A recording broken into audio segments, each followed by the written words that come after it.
hermanos, es un gusto, una bendición el poder estar juntos una vez más en esta mañana y seguir hablando de aspectos muy importantes en estas pequeñas cápsulas que traen edificación a la vida de la iglesia.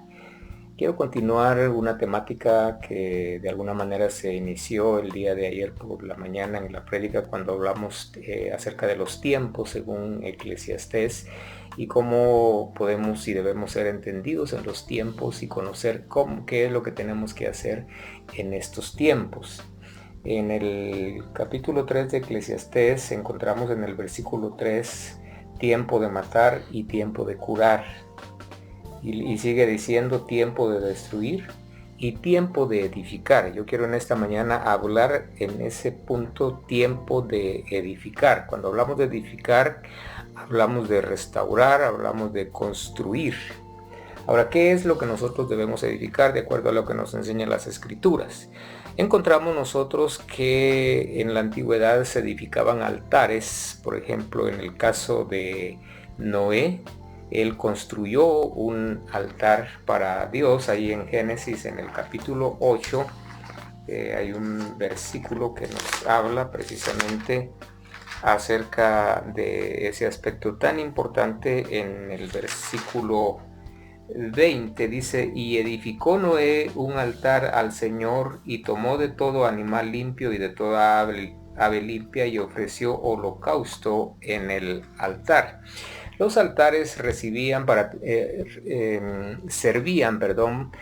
tener un acercamiento a Dios, para ofrecer sacrificios, para ofrecer ofrendas, para ofrecer adoración, para ofrecer servicio al Señor. En otras palabras, los altares se edificaban para poder agradar a Dios. En este caso de Noé, en un nuevo comienzo, en una nueva etapa. Y yo creo, amados hermanos, que nosotros tenemos que tomar el ejemplo de estos personajes de la antigüedad, los patriarcas, que levantaron altares para Dios. No solamente Noé levantó altar para Dios, también Abraham encontramos que él en varias oportunidades levantó altares, y lo que significaba y representaba para la vida de Abraham, el patriarca, era una vida de obediencia y de dependencia de Dios. Siempre Dios le dio instrucciones. Abraham se levantaba y obedecía y hacía lo que Dios le decía, sin dejar de levantar en cada oportunidad un altar para Dios. Entonces yo creo que es una práctica que de alguna manera simbólica nosotros debemos de mantener un altar para el Señor. Hemos hablado mucho acerca de un altar familiar, un altar, como dice un antiguo canto, en cada corazón, cada vida, que podamos ser un altar para el Señor. Entonces, como estamos hablando de edificar, tiempo de edificar, entonces hay tiempo de edificar para altar para Dios, pero también hay una edificación que es bien importante, y es la edificación del cuerpo de Cristo. Nosotros nos damos cuenta que esto comenzó hace más de 2000 años, cuando el Señor Jesucristo dijo: sobre esta roca edificaré mi iglesia. Entonces, cuando el Señor dijo edificaré mi iglesia, luego cuando Él ya no estuvo en esta tierra, dio dones a los hombres, o sea, los ministerios, los instrumentos para que estos continuaran con la labor de edificar. Entonces ahora nos toca a nosotros como ministros, según lo que dice el apóstol Pablo en Efesios, para la edificación del cuerpo de Cristo. Entonces somos llamados nosotros a ser colaboradores en la construcción, en la edificación de la iglesia del Señor.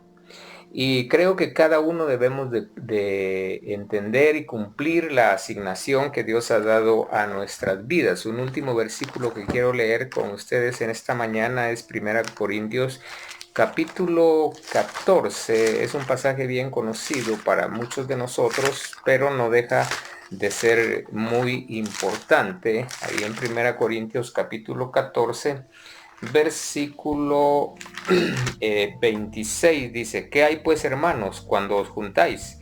Cada uno de vosotros, dice, tiene salmo, tiene doctrina, tiene lengua, tiene revelación, tiene interpretación. Dice, hágase todo para edificación, hermanos. Entonces yo creo que tenemos de alguna manera la responsabilidad de edificar el cuerpo de Cristo y que podamos entender que este es un tiempo de edificar altar para Dios y también de edificar la vida de la iglesia. Que la paz de Dios sea con cada uno de nosotros en este día, hermanos. Amén.